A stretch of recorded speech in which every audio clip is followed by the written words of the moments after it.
درود برای همه بینندگان عزیز شبکه‌های اجتماعی دلیر ممالی، اونایی که این ویدیو ما رو در یوتیوب می‌بینن، در فیسبوک یا که شکل‌های کوتاهش در اینستاگرام و تیک تاک. شما سلسله صحبت‌های ما رو در موضوع به قایچی می‌دیدید که یعنی یگان جای این صحبت قایچی نمی‌شد و دوام مدتش 1 ساعت است. و ما امروز در صحبت هستیم با شخصیت بسیار هم شناخته، فرهیخته در برابر اونایی که هنرمند بسیار هم سرشناس در عالم تئاتر سینما بودن و حالی کمی دور شدن از تئاتر سینما. از سرنده های هستند که ما دینا یک بها دادم برای خودم که کسی برابر ایشان سرودهای پاتریوتی یعنی وطنداری یا وطن محوری رو بالاتر از اینا نخواندن. برای من این فکر من است و چند وقتی اخیر بسیار فعالن در شبکه‌های اجتماعی و به است نگران میشن از هر بینو، از هر درخت، از هر کوچه خیابان مرکزی شهر دوشنبه وقتی که کوچه تخریب شود. برای چی اینقدر دلتون میسوزد برای بینوهایی که میگن که افسرده‌اند، کهنه‌اند، باید بریزه دیگر؟ خیلی نامی برنامه‌تون چی بود؟ به قایچی. خیلی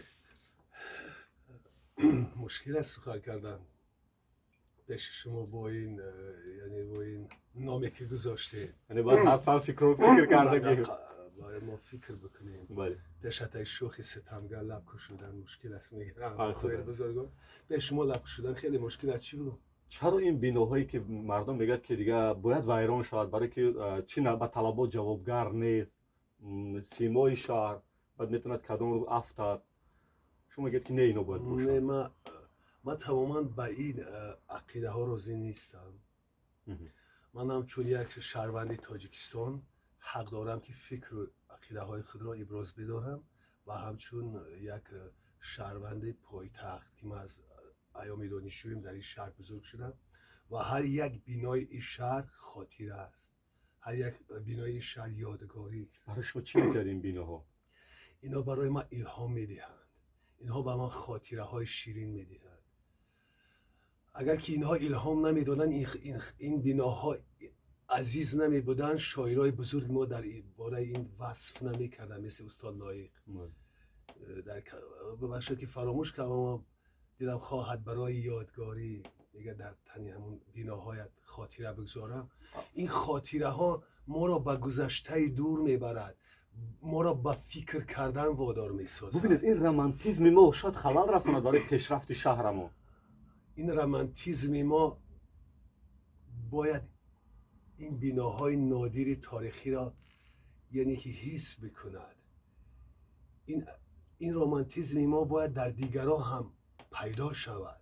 چه پیشنهاد دارید به مقامدارایی که باید این مردم باید به خاطر که با این سطح رمانتیزم و با این سطح نوستالژی این مردم بیاید و مثل ما غم بخوره به خاطر هر یک بینا، هر یک پایدیوار، هر یک تصویرهایی که از کاشیگری شدن، مزایک میگن، هر یک پیکره ها، هر یک فواره ها برای این مردم رو تربیت کردن. استاد میگن شهر ما کوچک است، زمینمون کم است. کجا را بعد ما چی پیشنهاد دارید شما؟ زمین ما کم نیست عزیزم. زمین میتونه که شهر بسازن از کیسار، رودکی، از منطقه جنوبی میگن یوژنی، همه جا اونجا خالی، همه خانه ها فرسوده. من در اون کوچه به نزدیکی بدم، کوچه متراس. اصلا نمیگوی که در پایتخت هستی، مثل که در یک گویا که در تکفانه. ببینید اون خانه هم برای خودش عزیز است. اون خانه هم برای خودشون عزیز است، برای شهرونداش. اون خانه بسیار عزیز است، اما اونها نیاز دارن به خانه اینا، چون که فرسوده بد است، چون که موقع جایگیر شویش خیلی خوب نیست. از کنار آنها میگذرد رای آهن. این خانه هایی که ساختن زمان انقلاب آمدن، بعد از انقلاب آمد هر جایی که جای یافتن خانه ساختن، مثل کوچه ظفر، مثل کوچه امید، در همین مرکز پایتخت. بله، میگه که در این خیابان مرکزی هم این بیناهایی که هست از لحاظ صورتش و پایداریش استوار نیست. همین حرف شما رو میگم برای بسیاری باید میگه ولنگار شد. ولی شما اینقدر پافشاری میکنید میگن نه. این بناها با امیدها، با آرزوها، اینجا یگان جای صحو نیست که تو بگوی که اینا پابرجا نخواهند ماند. اینا با 100 ساله ها پابرجا میمونند و اگر اینا تعمیر طلب شود، اینا را با کمی تعمیر کنی، 100 ساله ها همین خیلی زیبا، همین خیلی گرم نه به معنای که او آبی گرم، به معنای که این گرمی میتونه یک انرژی خوبی دارد. میفهمید چقدر انسان ها را به سوی خود میکشد. استاد و من برای هر یک بینایی که شکسته می شود دلخون میشم. استاد همین چند وقت اخیر استادخانه استاد عینی را خیلی به بررسی کشیدم و شما هم یکی از فعالا بودید و امروز حکومت شهر تصمیم گرفت که پایدار بماند. به فکر شما جامعه شهروندی چرا پیشتر بیدار نشد در مورد تئاتر مایاکوفسکی که اولین بینایی بود که تاجیکستان اونجا اعلان شد و دیگر صحنه‌های تاریخی، چرا اونجا ما بیدار نشدیم؟ من از روز نخستینی که همین بیناها را سر کردن همیشه اعتراض میکنم، همیشه حرفی دل خود را میگویم. باید بگویم، باید بی‌طرف نباید بود. من نمیدونم که ما آیا زیایی داریم یا نه. شما زیایی هستید یا نه؟ من زیایی هستم، اما در مثلا زیایی اگر که بگوی زیایی باید خاموش نباشد، زیایی مبارز باشد، زیایی باید حرفی دل خود را بگوید. وقتی که استاد را، وقتی خانه موزه استاد را میخواستن که یعنی که خراب سازن، هیچگاه خانه ادیبان صدا بلند نکرد. نه بلند کرد، اما چند بعد بلند کرد. بعد جامعه شهروندی. بعد یک هفته بله. تنها یک نفر صدا بلند کرد، گلرخسار. بله. که من اعتماد داشتم که حتما گلرخسار که از نسل اون قهرمان است صدا بلند خواهد. چرا هنرمندان ما با مخالف تئاتر نخواستن که تئاتر بلندگور نشود؟ بله باید که ما صدا بلند که این شهر ماست، این شهری که بابایان ما، گذشته های ما با خون دل این ساختن این 100 سال قبل، 100 سال پیش. شاید اون وقت تکنیک نبود، اینا چگونه در این بخارای شرقی، در این وادی حصار این شهر در این کوهدامن ساختن، آب کشیدن سالهای 30. اینا این هر یک خشتی، این خشتی جانه. مهمانخانه وحش در پهلوی شما به نزدیکی ولنگور میشه که شما در این مورد هم خیلی حساسه. این مهمانخانه برای ما چی ارزش تاریخی دارد؟ این باشه تلفنتون رو جواب کنیم، بریم تلفن برات بیغوز کنه. خب این صحبت‌های ما برای همین بی‌قیچی است که هر چیز در واقع شده. صدای نوتکدار احمد ظاهر هم در تلفن استاد. از مهمانخانه وقت چرا اینقدر دفاع میکنه دیگه به نزدیکی ولنگور میشه؟ این نخستین مهمانخانه در تاریخ پایتخت ماست. سالهای اولی 30 و بزرگترین معماری از سنت پترزبورگ، یک زن، اینجا نامش پیدا کردم در فیسبوک، اینا ساخته است. آیا شما میدونید که اینا چقدر این معماری زیباست؟ این یکی از معماری های زیبای همین آسیای میانه است. من خطا نخواهم کرد چون که در پایه بیناهای زیباترین سنت پترزبورگ، شهرهای بزرگ لنینگراد، شهرهای بزرگ آدسا، شهرهای بزرگ کیف ساخته شده است. استاد چرا دیگر سراینده ها مثل شما صدا بلند نمیکنن؟ من فقط از این سراینده شما رو تنها میبینم. من با اونا کاری ندارم. این خصلتی من است. هنرمند باید که برای همین در ساختار جمعیت خود، در ساختار سرزمین خود باید بی‌طرف نباشد.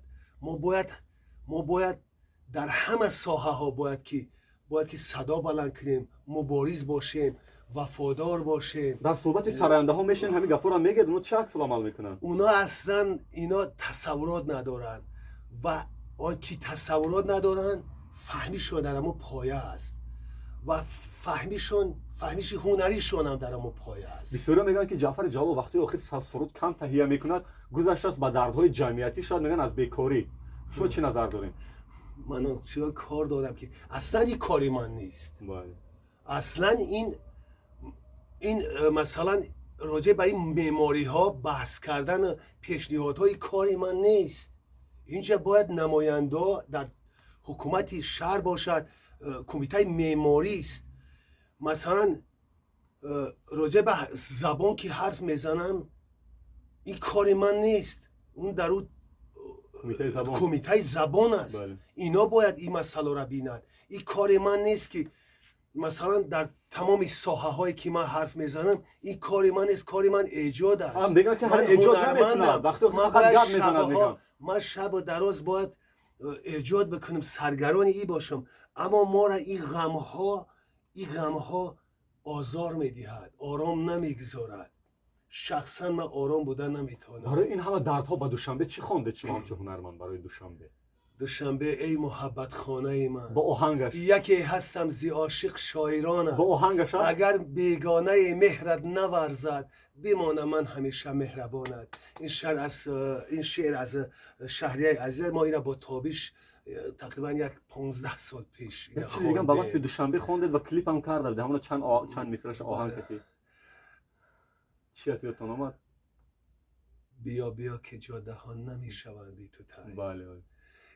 این درباره زیبایی همین دوشنبه عزیز که این شهر با این همه زیبایی ها خاطره های از احمد ظاهر بزرگوار دارد، از مقدس اینو تکرار دارد. همه این شهر با این همه زیباییاش سرشار موسیقی است. این تصویرم این کلیپ هم در فیسبوک هست و خیلی هم موردی پسند قرار من بخواد چند مصرش یادتون هست؟ صدای ظاهری زیبا تنین است در فراز شب، مرا از خود بدل سازد، کنم تکرار زیر لب، چه ریتمی عاشقانه در این سکوت ماه می. بیا بیا که جاده ها نمی شوند بی تو تایی، چه ریتمی عاشقانه. یعنی این کوچه ها هم ریتم عاشقانه دارن و این عاشقی ها را نباید که یعنی که از بین برد. این عاشقی ها برای نفرانی خیلی عزیزن. اگر برای کسی عزیز نباشن، برای نفرانی که در اینجا به دنیا آمدن، این شهر تحصیل کردن، خواندن سالهای سال، برای اونا آنچنان عزیز است که از تصور بیرون. وقتی من این سخنان را میگم شاید کسی بگه این دیوانه شده است. استاد اینا بینا روح ندارد، بینا یک لای خالی است. چرا ما اینقدر این بینا شهامت دارد، این شهامتی ماست. بیناها از بزرگی مردم ما گواهی میدهند. وقتی من در تئاتر میخواندم، من در دانشگاه میخواندم، درس‌های ما میگذشتن در تئاتر استاد لاهوتی. بله. ما در اونجا درس میخوندیم، بعد دانشگاه بعد نصف روزی میرفتیم در تئاتر در اینجا تعلیمی تئاتر داشتیم در نزدیک استادیون اسپارتاک. با در تئاتر استاد لاهوتی. شما باور میکنید که هرگاهی که ما از کنار همین بینای اما شورای عالی تاجیکستان بود که حکومت تاجیکستان، ما با هم تحصیلا ما عکس داریم. من اینا در فیسبوک پرتافتم و خواهش کردم کسی عکس دارد، هیچ کس نپرتافت. ما وقتی با همین 14 نفر ما هر وقتی که همکورسا میگذاشتیم، چی افتخار بزرگ است کسی اینا درک بکنه. این بینا آنچنان شهامتی بزرگی داشت که همون زمان شوروی افتخار میکردیم که چقدر این شهر ما زیباست. این بینا شهامتی تاجیکانه داشت، بالاتر از همون رگستان سمرقند بود این بینا. استاد ما قصر سفید نو ساختیم، اینا باید چیکار میکردیم به فکرتون؟ کدام قصر؟ یعنی حکومت نو ساختیم، قصر سفید نو که پرزیدنت اونجا کوچید، حکومت پهلوش. این بینا را باید چیکار میکردیم؟ اگر که از من پرسان میشد که چیکار میکردیم، این بینا باید پابرجا میمون. این بینا همچون یک تاریخ 100 ساله ما آثارخانه باید میشید. آثارخانه سیاسی. بله. اگر این آثارخانه سیاسی میشد، بله. همچون یک تمامی دستاوردهای 70 سال مثل که ودنخه میگن، شما باور کنید که چقدر پول ما کار میکردیم. 70 سال شوروی 30 سال استقلال هم اینجا بود تقریبا. بله. اگر اینا در اینجا این آثارخانه را میکشادن چی یک برده بود. کسی میاد مهمونی ما؟ ببخشید یه دقیقه. کسی اومده باشه جواب کن. آیا میاد.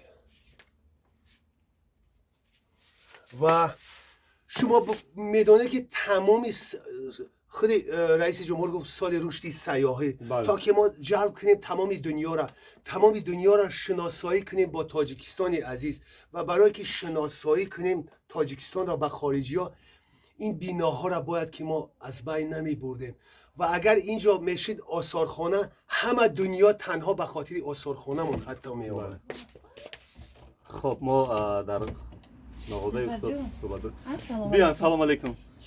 ما یک چیز ثبت کرده هستیم معلومه سلام بزرگ بشه. بیان. سلام علیکم. این طرف شرمنده. نه قبول است دیگه. خب در ضمن بیننده عزیز یک صحبت زنده ای که هست. اینجا مغازه استاد جعفر است که تمام چیزهای قدیمی در فروش است و بعضی معلم عزیزان مهمان اومدن. من سوال شما را باید جواب تو که بله. خودش که سال رشد سیاحی اعلام بود، همه خارجی ها با افتخار همین بیناها، همین پیکره ها می آمدن و اگر ما این بینای زیبای تاریخی را آثارخانه 70 سالی 80 سالی مثلا شوروی با اون همه دلیری و قهرمانی مردممون که از استاد عینی آغاز می شود، همه دنیا در رسانه ها پخش می شدن و می آمدن تماشا و شما تصور کنید که چقدر به بودجه کشور پول می آمد و همین دکانی که من دارم میایم بچهای اروپایی امریکایی تنها همین چیزای بغل از سوزنی ها حالی که تماما نیستن، تمامی تصویرهای لنین میخرن، تمامی نشانه ها را میخرن، تمامی اینجا ببینید که همه دوشنبه قدیم هر یک این عکس ها را 100 سامان میخرن و تنها افسوس میخورن. شما میدونید که رئیس کمیته ورزش و سیاحی ازبکستان در رسانه های اینترنتی پخش کرده است تاشکент советский город приезжайте к нам советский город، یعنی حالا که خودش تاشکند تاریخی است اما این به خاطر جلب سیاحان، یعنی چقدر سیاحان میلیون ها نفر میگن این بیناهای بلندشانه شیشگی پیشرفت ما شهر برابر دبی میخوایم کردن، این دعواشون در چه دلیل داره؟ من در دبی بودم عزیزم، خب در کویت هم بودم. خب. ما هیچگاه دبی نمیخوایم، همون دبی با همه ثروت دلاری با همون بیناهای آسمابوسی پلاستیکیش ارزش فکر میکنم ارزش یک درخت زیبای ما را نداره که نمی یک سروی که پای برسته پای برجاست کو یا که در همون باغ نباتات خود ما باغ ایران میشینیم اینا به هیچ جای دنیا نمیشه، چون که در اونجا با همه بزرگ 5 دقیقه در بیرون در تابستان نفس کشیدن نمیتونه. تو در مورد چایخانه راحت چی میخوای؟ گفتن که در نقشه بود و حالی با خاموش شدن. ما باید شهر خودمون دوشنبه باشد، نه دبی، نه پکین میگن اونا با دیگه، نه پاریس. اگر راحت نه پاریس، اگر ما باید دوشنبه داشته باشیم. راحت وایران شما خاطره‌های شما کدومش گم میشه؟ خاطره های ما از راحت اصلا زمانی دانشجوی وقتی که تحصیل میکردیم گفتم که ما درسمون میگذشت در تئاتر استاد لاهوتی، ما همیشه شتابان میومیم از درس با مرشد 18 اتوبوس که میفرمیم اول میرفتیم در اینجا یک لغمانی همون با مزه ترین لغمانی فکر میکنیم در آسیای میانه یگان آشخانه به این اندازه نبود که همین خیلی معرفی شده بود. ما زود میخوریم بعد میرفتیم درس های تجربویمون. این خاطره ها که خیلی این میدونی این آشخانه که یتیم پرور است.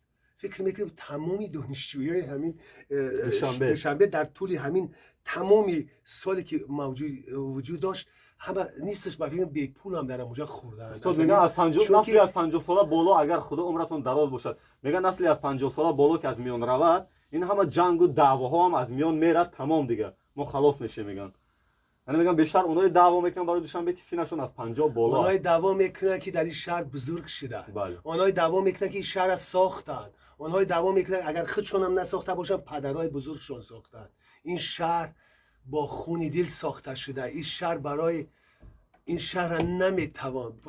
بله خب مهمونی دویم استاد میان واقعا که مهمونی دویم از لندن اومده. بله خوب کلبه سر مهمون داریم ما خلاصه یک کلبه اصلا یک کلبه که داریم که دوی مهمون زیاد میان نه شما جلوس نیستید تشمالی مدیونی ما تا بیش تو ما 20 دقیقه دیگه 30 دقیقه این ممتاز نازنین ماست. آره خلاصه کمتر قفوشیم که از کادر برم. میگن که نسلی از 50 ساله بالا که خدا عمرشون که از میان روند دیگه این دعوا از بین میره. من حالا جواب دادم، بله. پاسخ دادم. بله. یعنی که من فکر میکنم شاید که این دعواها از بین بروند اما تنها افسوس میمونه در دل، تنها غمهای همون گذشته میمونه از نسل به نسل. این فکر میکنم اون تصویرهایی که میبینن سوال میتیند و نسل بعدی که کجا شد این بیناهای زیبای ما، بیناهای گرم و صمیمی. آیا میتوان اون تصویری که در اون مثلا این بیناهایی که در خیابان رودکی بودن، خانه توفه ها، مغازه توفه ها چقدر زیبا بود. این بیناها هم از معماری سنت پترزبورگ عجیبش آن است که حالا که بینا میسازن در دوشنبه هیچ نمودی تاجیکی ندارن. سراپا یا تصویر اویغوری به من میته یا چینی. کی کدوم سیمبول اوریو جو کاردسیان کو؟ نه من ندیدم. من در همین بیناها اصلا آثار معماری یعنی ارنامنت مینیاتوری تاجیکی را نمیبینم. همون ارک هاوز جو کاردسیان کو وقتی اخیر همش قریب ارک داره قسمتی بالور. اما ارکا تاجیکی نیستن. اویغوری قزاقی هن. شما میبینید با کلاه قزاقی شباهت دارن. این بیناها را همون معماران روس یا که آلمانی که از سنت پترزبورگ بودن با همه که اروپایی بودن شکل تاجیکی بخشیدن. شما ببینید که همون بینایی که چیکاریا شورای عالی حالی هست چقدر زیبا، همه که میبینی شهامت تاجیکی داره، نه اروپایی نه یگان ترکی، شهامتش تاجیکانه. خود از این همه دعواها برای شما چی فایده؟ فکر نکنید که دنبال زندگی مبلغ کار کنه. خودم از خوردی رسامی خواندم و در بین کودک‌ها همه در میان کودک‌های تاجیکستان جایزه اول گرفتم در صنف هشتمی. حتی در مشعل تصویرم هست با نامم. من خودم افرمیتل خوندگی در آموزشگاه رسامی، من همه این چیزا رو از خوردی درک میکنم و برای من این یک دلخونم. فکر نکنید که تنهایی در این مبارزه و شاید باشه 10 نفر. نه من فکرمون نمیگوییم، در خودمون میداریم. شمارتون خیلی کم است. شمارهمون بگذار کم باشه، اما با کسی اگر یک محبت نسبت به همین بیناها، نسبت به همین زیبایی ها بتوانیم که تقدیم کرده یک خوشبختی است. استاد عینی هم تنها بود. استاد مثلا شیرین‌شاه تیمور تنها بود و با این همه پانتورکیزم مبارزه بود. شما میدونین نتیجه نداده ایستاده است. بغیر از استخوانه عینی که تمام جامعه خیز دیگر بنا رو همه رو خواستن ویران کردن، نتیجه نمیدید، همه رو ویران کردن. شاید که تا به آن سطح که به گوش میری شهر نرسیده است. میری شهر ما پسر جوان است. چخیل باور نمیکنی که هر روز به خیابان مرکزی میگذری و نادیده میگیری که کدام بنا چاپه شد. چخیل ما باور کنم که رئیس شهر نمیبیند این همه را.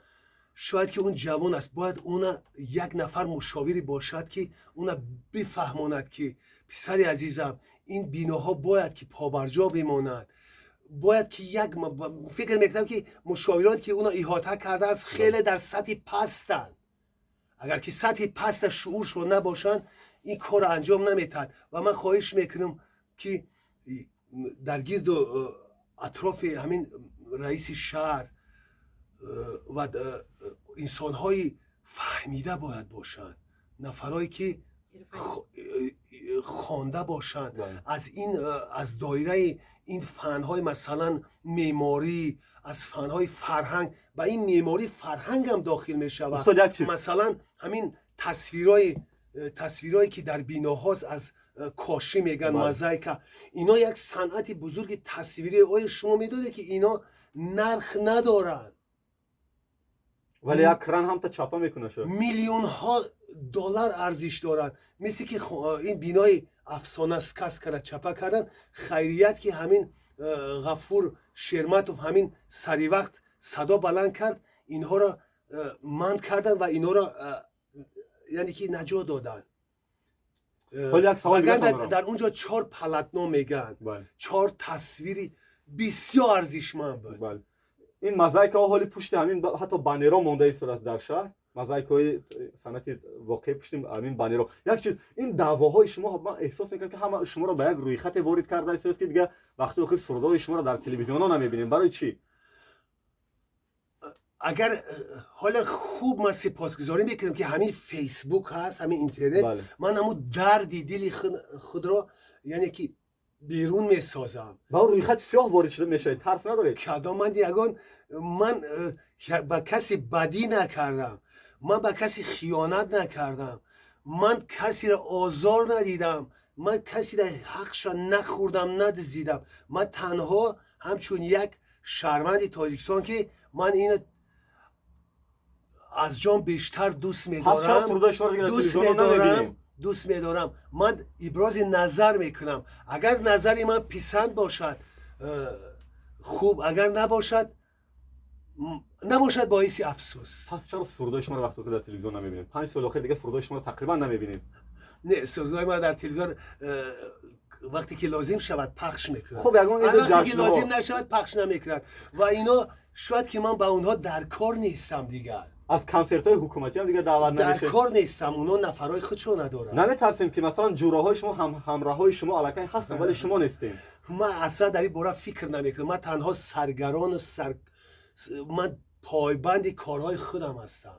من در این مدت 30 تا ترانه عاشقانه خود رو ثبت کردم. دیگه وطنداری نخونده؟ ثبت کردم و کارهای دیگه مونده، دیگه پولم ندارم دیگه که چون که بیماری اومده تمام کارهای ما رو فرو پاشید. مثلا من هیچ سودا ندارم.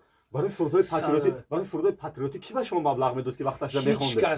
هیچ کس به من پول نداد از هیچگاه. کسی من همه کارو، همه ایجادیات، همه ثبت‌ها، همه تصویربرداری، همه از پولی همو هر چیزی که در خودم بود.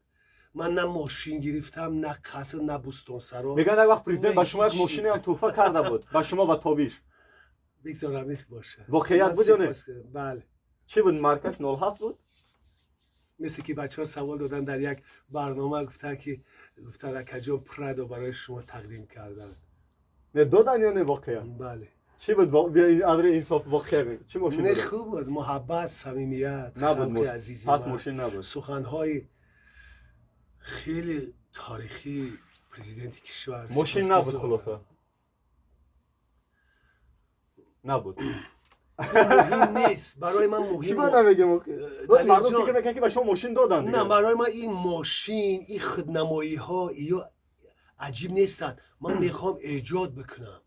انسان ها برای ایجاد آفریده شدن. شرایط لازم است برای یک ایجادکار. بله. ماشین، خانه، زندگیش تامین باشد که ایجاد کنه. من راضیم که کمی من اگر کمی دستگیری می داشتم دیگه هیچی لازم نبود. تنها میخواستم همین آهنگ ها که بسیار مهم است برای مردم عزیزم همینا رو ثبت میکردم. چند سرودی وطنداری نو دارید که به مبلغ نیاز دارد؟ من اصلا در حدود 20 سرودی وطن پرستانه به مردمم تقدیم کردم. و حالا من 3 آهنگ دیگر برای مردم عزیزم ایجاد کردم و در حالی چی هستن؟ باید تو آماده شوند. کمی حال وضع مالی خیلی بد است چون همیشه وضع هنرمندان بد است. امیدوارم که امیدوارم که بعد این ویدیو رو دیدن صاحب کاره بننگ و ناموس پیدا میشن که اکو جعفر رو دستگیری کنن و اون 3 سرود دیگری پاتریوتیشون ما بشنویم. 18 سال گذشت از این سخنو. نه نتیجه نیست دیگه لازم نیست. استاد نعیم بیکوف رسام بزرگ ما در تئاتر لاهوتی کار میکرد، میگه که همیشه آدمای فرهنگی به پول نیاز دارن چون که اینها ایجادکارن. ایجادکارا به پول نیاز دارن. چرا نه هنرمندانی که برای خودنمایی، تنها ایجادکار. بله ببینید که جعفر همین از تاجیکستان بیرون دور نمیره، همین سابق شوروی هم حتی بعضی کشورهاش اروپا و آمریکا دارن ایجادکارا یک زندگی خوبتر دارن از لحاظ اقتصادی. همه جای دنیا خوب دارن. چرا در ما این وضعیت هست؟ اینا به من سوال نتین، این به من وابسته نیست. از من تنها وابسته که من همین آهنگ هایی که به خاطر نسل امروز و فردا ایجاد کردیم و تا جای این ترانه های ما یک نقش بزرگی بازیدن در طول این 17 سال. استاد بسیاری از سراینده ها رو می‌بینید که در این خیابان مرکزی با پرادو رنج روور میگردن و 2-3 خانه هم دارن در شهر. چرا شما نمیرید توی د سرود نمیخونید و سرنده تویگر نمیشید و چون این شرایط بسازید برای خودتون؟ اصلا همین جشن سور و توی گشتن همین خیلی مشکل است. مثلا برای این باید بچه ها را گرد خود جمع کنی، با اونا شب و روز مشق کنی. بعد اینم من ندارم این خیلی شرایط. بگذار که من بعد فرصت ندارم. من بچه 20 ساله یا 30 ساله نیستم. من باید اون کارهایی که در تصورات من است اینا را من باید به مردمم پیشنهاد کنم. این فرصت نیست که من توی بگردم بعد حال در همون تویم یگان پول میداده باشن مردم بیچاره. اگر نمیداشتن این پرادو و رنج روور و برادر حلالشان بود از کجا است دیگه؟ نمیدونم. من هیچ به تصور به عقل من راست نمیاد. من اصلا شوقی توی رفتن ندارم. از یگان انسامبل هم نیستید؟ نیستم من هیچگاه. ماهانه نمیگیرید من از پیش اینجا؟ در رستوران سرود میخوندم میدونن نماینده. ماهانه نمیگیرید از اونجا؟ ما از هیچ جا پول نمیگیرم. معاش من نمیگیرید؟ کسی هیچگاه پول نداره است. پس درآمدتون در زندگی از ما کجاست؟ هر چی که در عمرم دکانداری کردم. یه مدتی نکردم، در تئاتر کار کردم 5 سال دیگر نشد. اون دایره دیگر دلگیر شدم. اون دایره دیگر برای ایجادی من نبود. من فرار کردم. چون که در اونجا با اون معاشی که 400 سوم شد، من هیچگاه حتی یک ترانه ثبت کردن نمیتونستم. این 2 سال پاندمی که قریب که سیاح نبود در کشور، شما چه حال روزگار دارین بعد؟ حالی سگ. گفتی استاد بابا جان عزیز، میگم اکا جان چی حال داری؟ میگه حالی سگ. هیچ اینجا بیماری شد، خودم 2 مرتبه بیماری کووید شدم. ماهای جا نیامدیم. بسیار حالت هم بد بود. راه گشته نمیتونستم. مدار نداشتم. تا حالی همین دوام داره که خدا خواهد که 2022 شاید خوب بیاید. ما کارهای بزرگ ایجادی خود را یعنی که بتوانیم که به مردم عزیزمون پیشنهاد بکنیم. استاد ببینید اینقدر دعوای ما از اون که تاریخی و بناهای تاریخی ما را پاس نمیدارن، اینقدر دعوای ما از بی شرایطی، اینقدر دعوای ما از بی مبلغی، پس برای چی با این همه پاتریوتیسم در شما از کجا پیدا میشد این همه؟ من همه خیلی تربیه نمودم. از کجا پیدا میشد؟ من از نمیفهمم. خانه برادر من خودش یک شخصیت اولی تاجیکستان در تاریخ گذاشته است. یکی از پاتریوت ها، یکی از بچه های خیلی خیلی دوست داشتنی. کی بود؟ برادرم سید مرحوم دارد. گذشتن متاسفانه خیلی جوان. و من دست خورده از مکتب، از کوچه، از خانه، از دانشگاه، این استاد عزیزی من در برای من همه لحظه آمدن. اینا ما را در روحیه با از که دانشگاه آمدن، اینا ما را بسیار در روحیه همین دوست داشتن تربیت نمودن. پاتریوتیسم، اینا همیشه استادای ما، یعنی استاد هنرمندایی که در ساحه تئاتر کار میکنن بسیار دانشمند میشوند. چون که اینا صدها هزارها کتاب میخونن. اکو جعفر نگران نیستین که فوج جوانای ما مهاجرت روسیه میرن و فوج پشت دست در گرین کارت آمریکا ایستادن؟ از این چیز شما نگران نیستین؟ و اکثرا جوانن. ما هر روز این کارها را میبینم با چشم سر. با ما اینجا مصاحبه میاین، از من با ما خیر خوش میکنن. ما اینا را هر لحظه میبینم. اما چی باید کرد؟ این به من وابسته نیست. اگر به من وابسته بود چاره‌ای میدیدم. به من تنها یک کار میتونم بکنم، تنها ایجاد بکنم. و من یک آهنگ برای بچه هایی که آواره در هر کنج دنیا، برای این مهاجرای عزیز، بچه های عزیز این سرزمین، دادران و خواهرای عزیز من، مادرای عزیز، یک ترانه چند سال پیش ایجاد نمودم و در روزهای نزدیک میخواهم اینا